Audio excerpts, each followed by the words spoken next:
Bom dia, irmãos, a paz. Que o Senhor Jesus possa encontrar o trono do seu coração. Que Ele não divide. Ele é ciumento. Ele zela por nós. Mas Ele quer o lugar de honra. Ok? Nós vamos conversar um pouquinho sobre caminhos eternos. Jeremias, capítulo 6. Não precisa abrir não, só prestar atenção. O Senhor orienta o povo. Sai para fora do caminho e pergunta pelas veredas antigas. Veredas antigas são caminhos. Caminhos eternos. E o povo, infelizmente, respondeu: não faremos.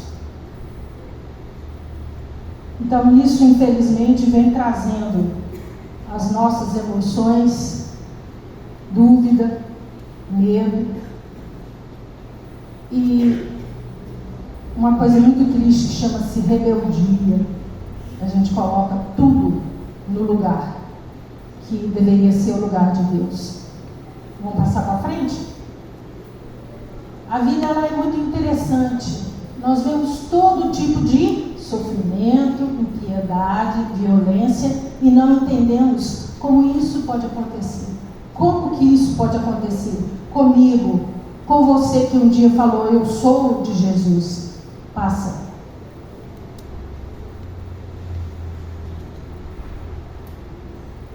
Pensamos muitas vezes como Deus diz ser um pai de amor, amigo, libertador, e nos deixa experimentar tudo que nem sabemos o porquê. Quantas vezes nós nos revoltamos com Deus e sem falar em nosso pensamento? A gente não abre a boca não, mas a gente fala com o nosso pensamento. Em Salmos 94:11, a gente reclama o tempo todo: por que Deus? Por que Deus?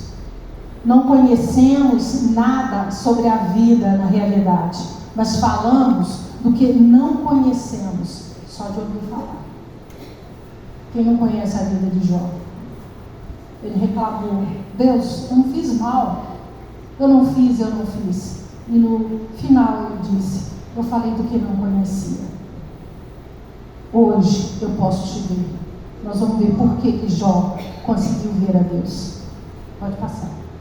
Precisamos então conhecer e ver a Deus na nossa vida, nas nossas emoções, nos nossos sonhos, enfim, em tudo que podemos pensar e realizar. Foi no final que Jó entendeu isso.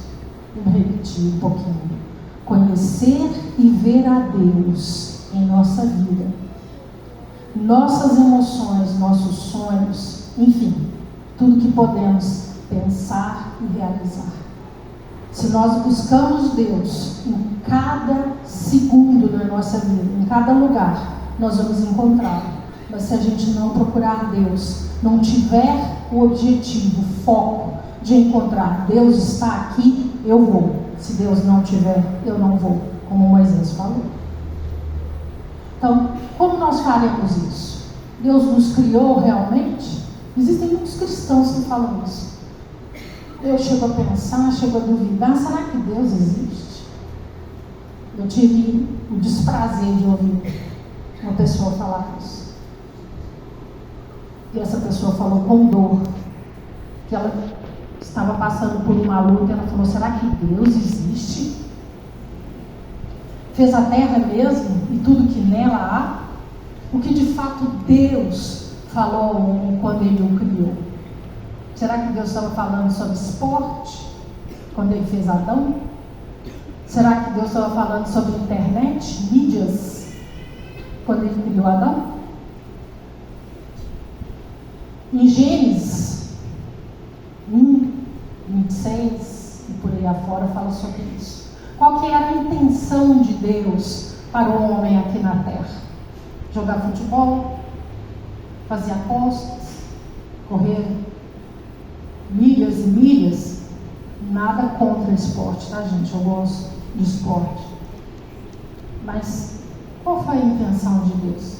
O que Deus tinha para falar para o homem? E por que tanta angústia depois que Jesus veio na terra?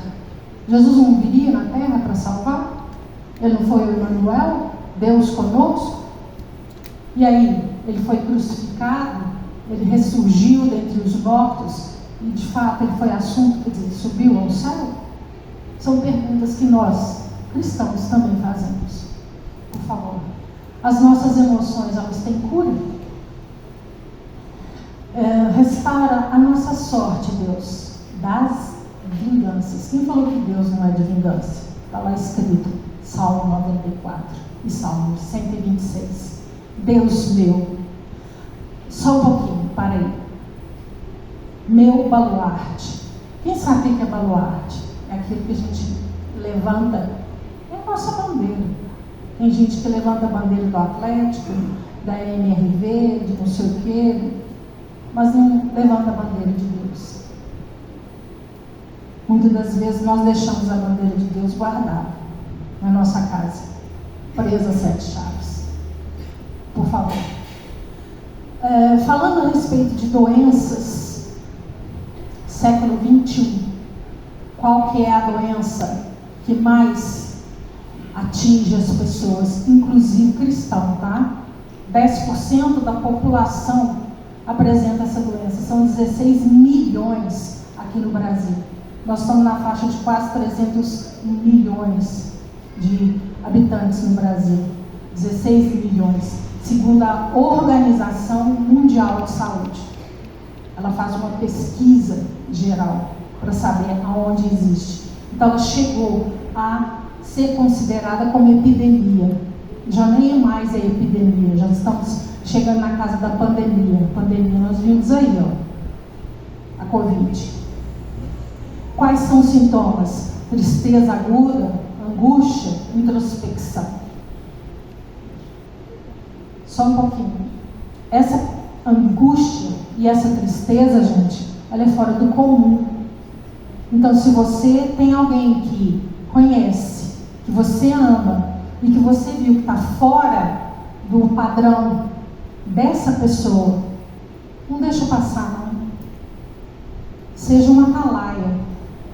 Vai buscar ajuda para essa pessoa, porque essa pessoa, infelizmente, ela pode chegar ao cúmulo que nós temos ouvido falar aí, absurdamente, suicídio aumentando, inclusive no meio cristão.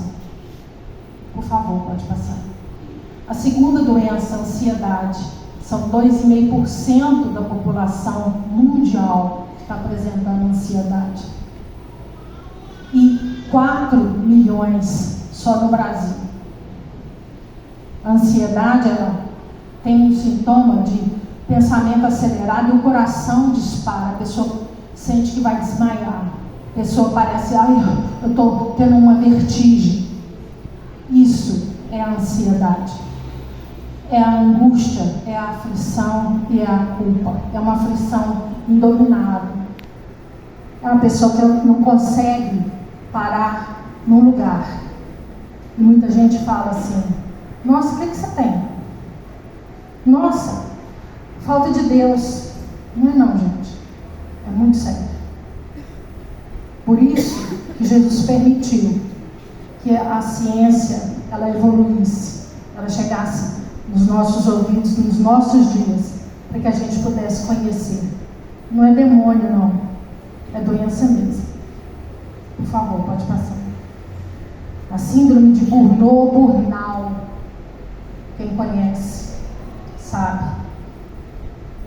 São 39% dos educadores no Brasil. Gente, quem cuida da educação aqui no Brasil está chegando a 50% de esgotamento. Olha lá, condições de trabalho, excessiva pressão, falta de perspectiva de melhoria para o futuro. E o que é isso? É um esgotamento mental, físico, é um desgaste mental. A pessoa não sabe responder. Você pergunta para ela, está tudo bem? Ela está parada. Ela não sabe parar para... Está tudo bem. O quê? O que você falou?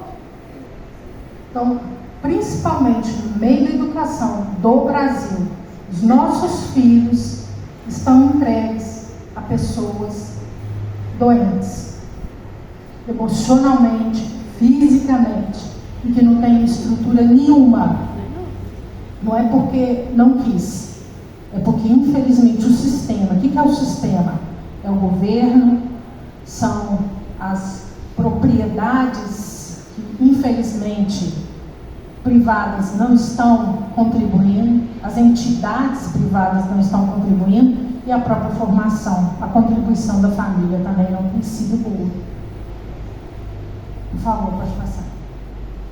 Bom, acabou aí. Só um pouquinho, falando sobre mim. Eu sou psicóloga, neuropsicóloga, depois de haver conhecido Jesus aos 15 anos, e eu tenho 40 anos de profissão. É o meu índice. Um dia eu perguntei, eu tinha 11 anos, eu levantei, mãe, eu quero ir numa igreja. Minha mãe falou, segue. Era uma avenida João César, por aí. E eu fui parar numa igreja, sozinha. Olhei para um lado, olhei para o outro, falei, acho que é aqui que eu quero ficar. Eu tinha 11 anos. Então, quando o seu filho despertar e falar, mãe, pai, eu não quero brincar não, vamos orar, vamos ler a Bíblia. Um dia meu irmão falou comigo assim, vai ler a Bíblia para você ficar sabida, para você ficar inteligente. E olha, eu não conheço nada, mas o meu Jesus não larga por nada. Obrigada. Então, hoje nós vamos falar especificamente Jesus no Getsemane. Aquilo que eu passei para vocês foi informação. Porque realmente a pessoa está sofrendo. Nós vamos olhar. Jesus, enquanto homem, ele sofreu. Nós não podemos duvidar disso. Ele sofreu por quê? Porque ele era homem. Ele se despiu da sua autoridade, da sua majestade enquanto Deus. E ele veio aqui na terra para ele poder dar o exemplo. Ele falou, eu quero estar no meio do meu povo. Em Mateus 26, ele disse assim para os discípulos, minha alma está profundamente triste até a morte. Isso chama depressão. Jesus estava triste até a morte. E aí ele falou, vigia comigo, fica comigo. E aí ele olhou e disse, ainda dormis e repousais. Vocês estão dormindo e estão repousando, meus discípulos. Na segunda vez, ele voltou, ele foi sozinho para um lugar específico. A gente conhece essa história. Ele chorou mais um pouquinho e falou, Senhor. Chorou.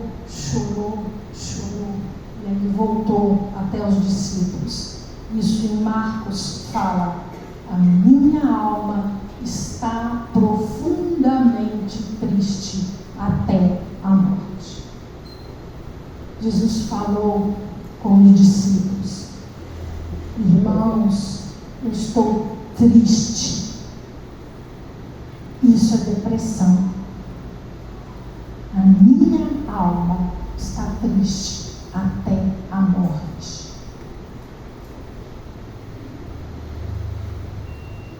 E ele repetiu, ele disse, vigiai, porque vocês vão entrar em tentação. Então vocês lutem e orem para não entrar em tentação.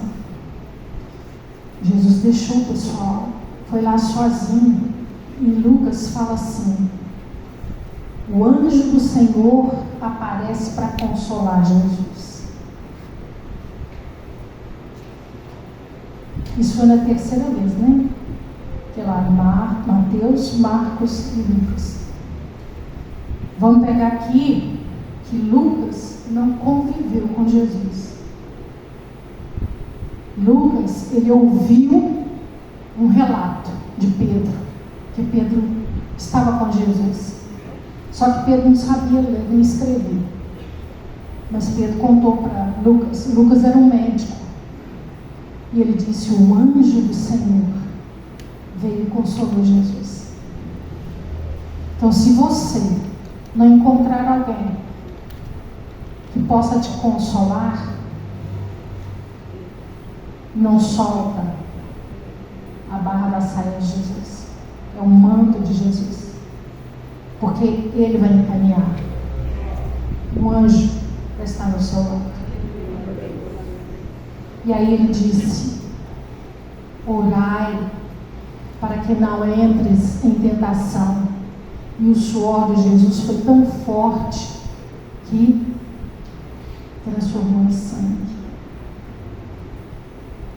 O sangue de Jesus derramou na terra por nós.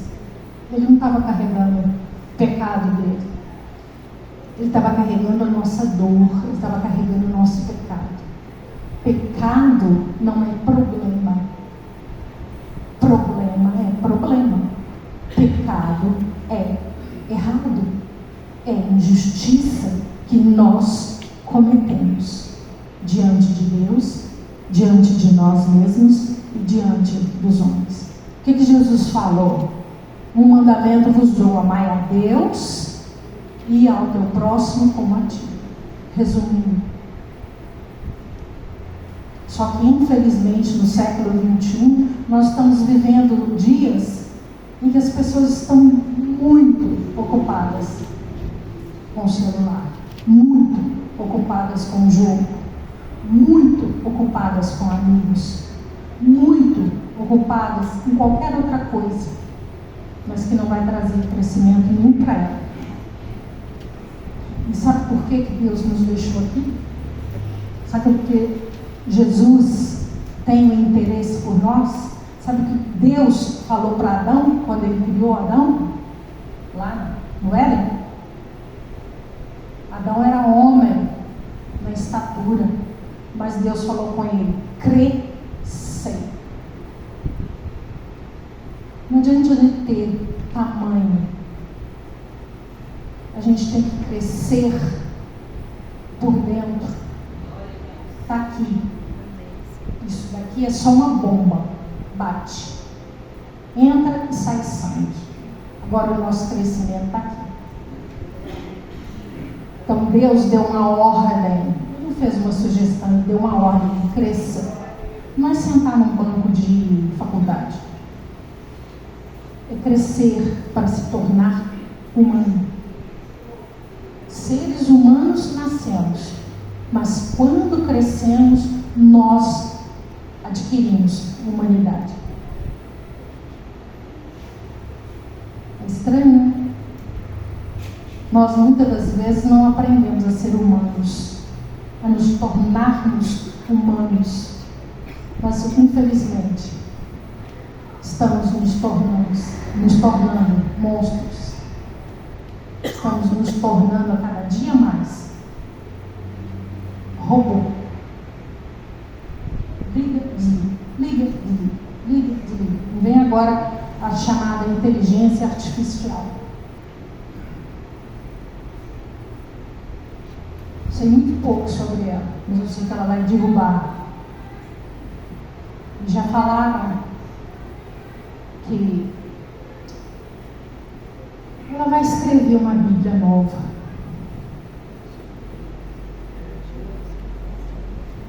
Para a gente poder parar e pensar. Nós conhecemos essa Bíblia que nós manuseamos?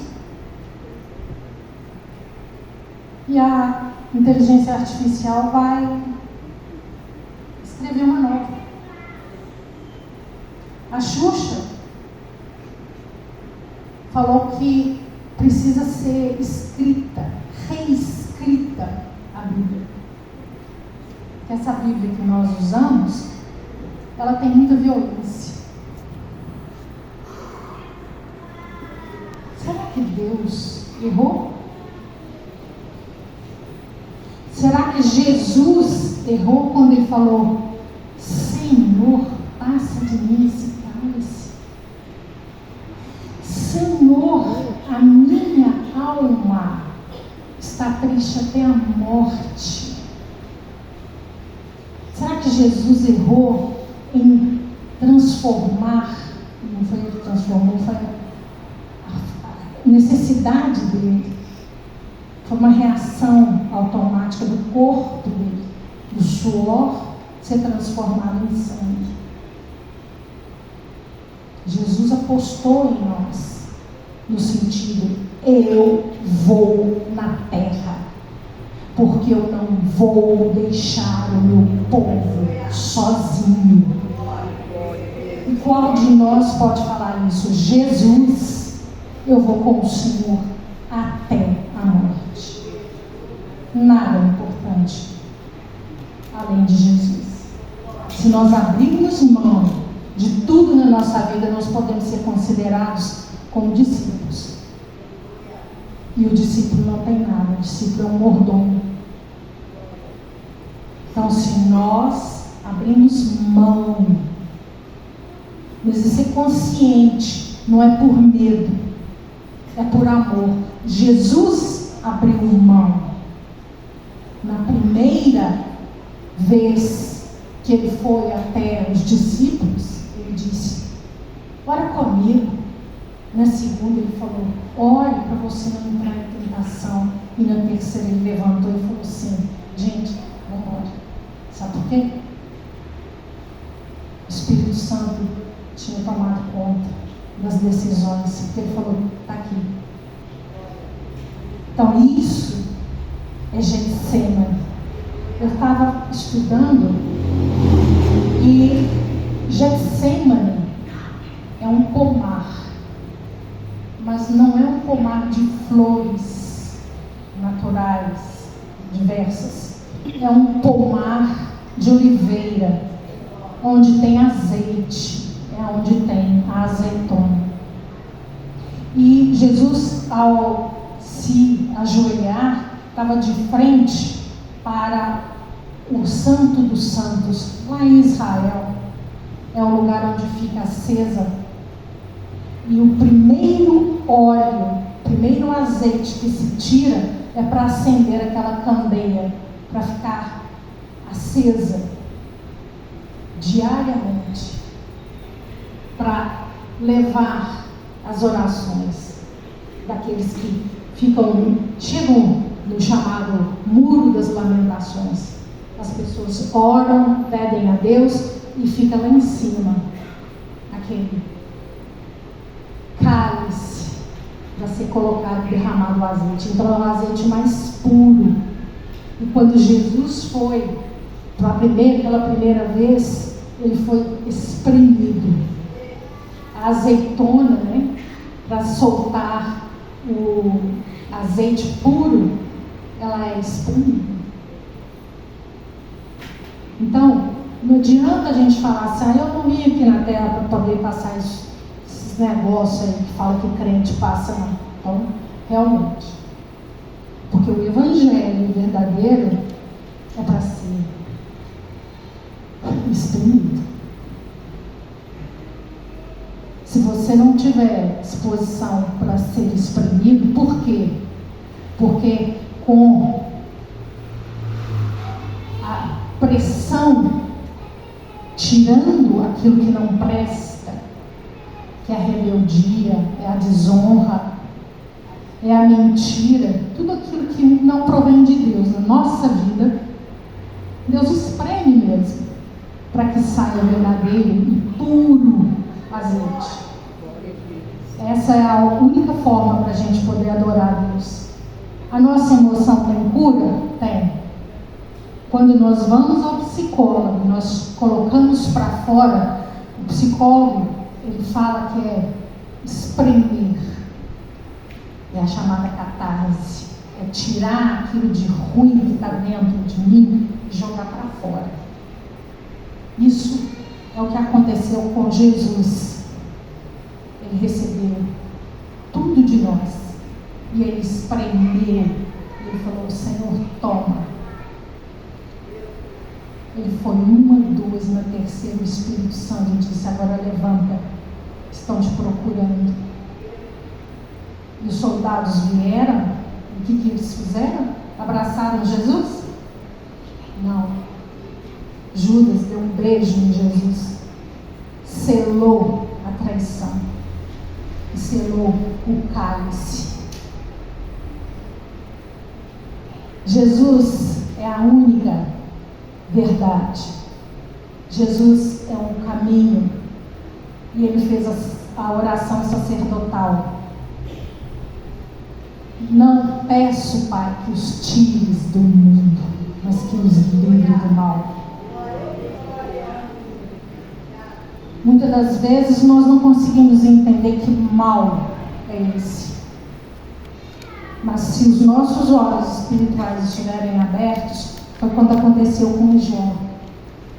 Os olhos naturais dele já não tinham mais esperança. Foi quando ele fechou os olhos naturais e abriu os olhos espirituais. Ele morreu. Ele jogou a expectativa toda em relação ao homem para fora. E ele colocou a única e verdadeira esperança, que é Jesus. Jesus se entregou, ele se doou. Ele foi por amor, não foi por pressão. Que Pilatos falou com ele: eu posso resolver sua vida, eu posso tirar você daqui. Jesus respondeu para ele: se não tivesse sido dado a você, você não teria. Veio de onde? Do trono dos céus.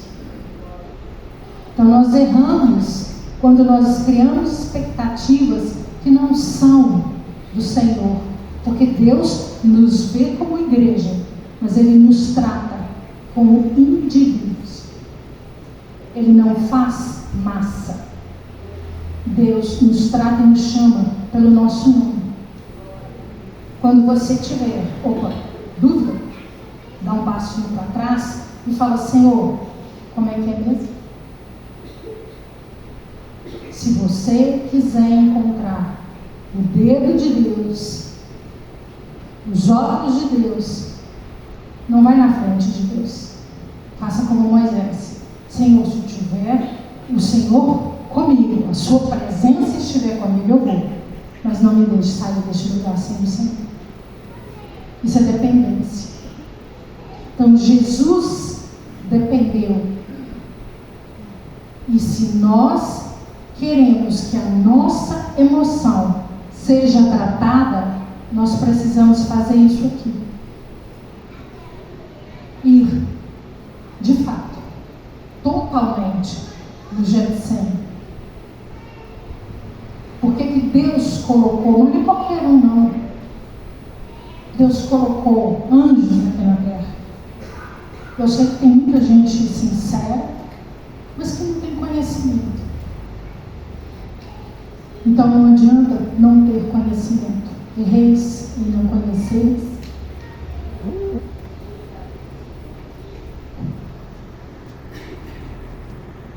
Outro dia eu recebi uma pessoa e a pessoa falou: eu acho que vou fazer terapia. Eu vou dar terapia para as pessoas. Eu falei: que ótimo. Eu tenho 40 anos e ainda sei que eu não sei nada. Eu trato de pessoas. E eu sei que eu não sei nada. A vaidade, gente, ela é linda. O orgulho, melhor ainda, para a gente jogar na lata de lixo. Nós estamos vendo, estamos batendo aí todos os dias com pessoas cheias de orgulho. E o orgulho, com certeza, vai fazer com que essa pessoa fique muito bem. A nível estético, a nível de população humana, que são pessoas que não conhecem a verdade. E o que é a verdade? Jesus: eu sou o caminho, a verdade e a vida. Então não pensa que uma placa de igreja vai salvar alguém. Não pensa que um conselho vai salvar alguém. Entenda que se você não for para o Getsemane, você não vai ser salvo. É simples assim. O Evangelho é muito simples. Os seres humanos têm mania de complicar. Então, está muito claro. Se você quiser, Jesus te quer. Jesus não tem problema em aceitar. Porém, Ele não vai deixar você do jeito que você está. Ele não vai me deixar do jeito que eu estou. Quem é bom de matemática faz as contas. 64 menos 15. Eu tenho 64 anos hoje. Eu entreguei minha vida aos 15 anos para Jesus. E eu estou caminhando.